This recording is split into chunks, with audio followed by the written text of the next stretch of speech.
Waarom ben je hem zo fanatiek aan het poetsen? Nou, wij hebben van Timmer naar Afrika, naar Ghana. En gaan we 3 klaslokaal bouwen. Want ze hebben op dit moment ik 3 klaslokaal. Maar het zit zo vol dat ze eigenlijk net goed onderwijs op dit moment krijgen. Dus hebben wij uit de gemeente hebben wij een ploeg samengesteld. En dan gaan we maar een eigen project, hebben ze geadopteerd. Gaan we dan naar Ghana van 3 weken. En dan zal we snel dat proberen deel te zetten. En dan moet er yield komen. Ja, dan moet die yield komen. Ja, inderdaad. We hebben nu verbloes en reiskosten betaalt iedereen zelf. Voor studenten is het wat goedkoper dan degene die nog werken. En dan proberen we snel de bouwkosten te doen. En dat doen we ook acties door het hele jaar terug hebben nou. En nu hebben we dus een ramelapactie op dit moment.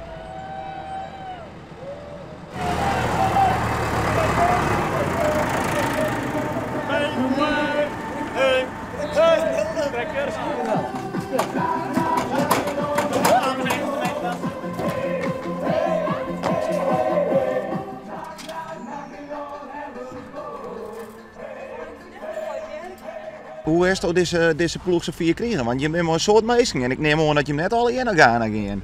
Nou, hier bijna al binnen ook naar Ghana eigenlijk. Dus er binnen een peer die ik moet met de acties helpen. Hier nog 2 zitten er nog bij. Dus dat is ik geweldig, want ik ga dan net eens mee. Dus soms is en dan zoek je net eens helpen, maar die help ik dan. En maar haast bijna iedereen mee. We hebben een ploeg van 26 mensen. En waarom kies je ervoor om zoveel vrije tijd te steken in deze actie? Nou, ik vind het gewoon hartstikke mooi om oormensen te helpen. Ik vind het een heel groot avontuur om dat filmpje te krijgen. En ja, een school is toch de basis van een goed leven. Dus ja, vandaar dat ik al mijn tijd wil steken wil. Ja. Misschien is dit nou?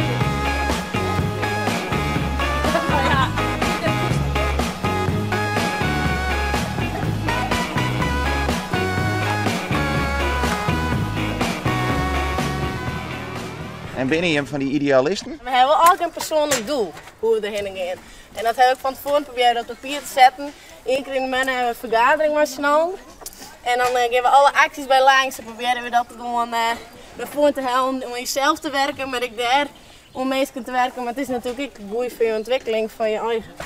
En wat is die persoonlijke doel? Mijn persoonlijke doel is eigenlijk al hoe luxe het wij hier eigenlijk hebben. Hoe primitief en hoe hun eigenlijk hun geloof, het vertrouwen daarin, hoe hun eigenlijk de dag dan maar terugkomen. Want ja, wij vonden meer.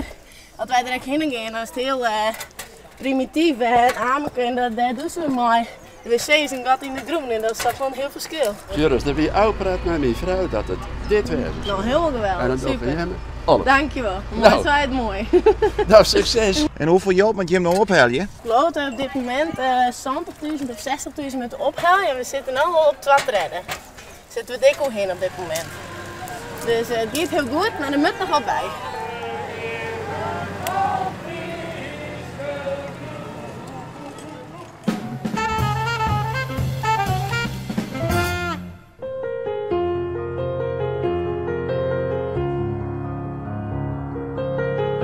Keurig joh, wat een vlakke race. Derde rondje, 32-8. Achter elkaar. Het is een goede laatste ronde ook van Karin Kleibeuker, 35 jaar, geboren in Rotterdam. Persoonlijk record gereden, sneller dan een Heerenveen nog. Haar beste race ooit.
staan, dan kunnen we het goed zien. En goed horen. Was het moeilijk?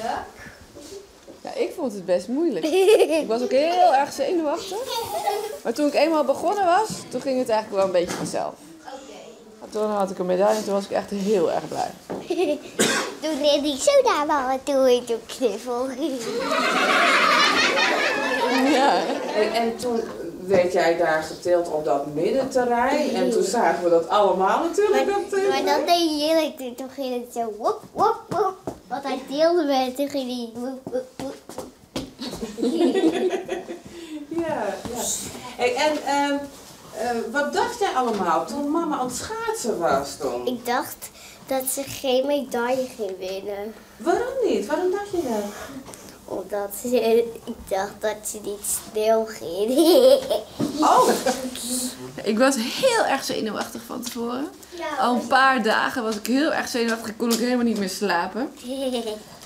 Maar ja, ik weet ook dat als je niet slaapt dat het niet heel erg is. En toen tijdens de rit, toen dacht ik eerst, oh nee, het wil helemaal niet. Maar ja, ik ben hier niet voor niks. Dus toen ging ik na 2 rondjes of na 3 rondjes, toen ging ik maar ietsje harder. Toen dacht ik, oh, het gaat eigenlijk wel. Nou, toen ben ik maar doorgeschaatst. En het allerlaatst probeerde ik nog zo hard mogelijk. Toen was het net genoeg voor de 3e plek. Ja, dat is super toch? En toen ging Yvonne nou dan lekker niet snel genoeg. Echt niet.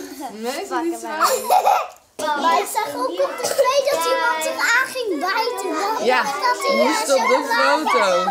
Hij dacht dat het chocolade was. Denk je dat hij dat dacht? Ja.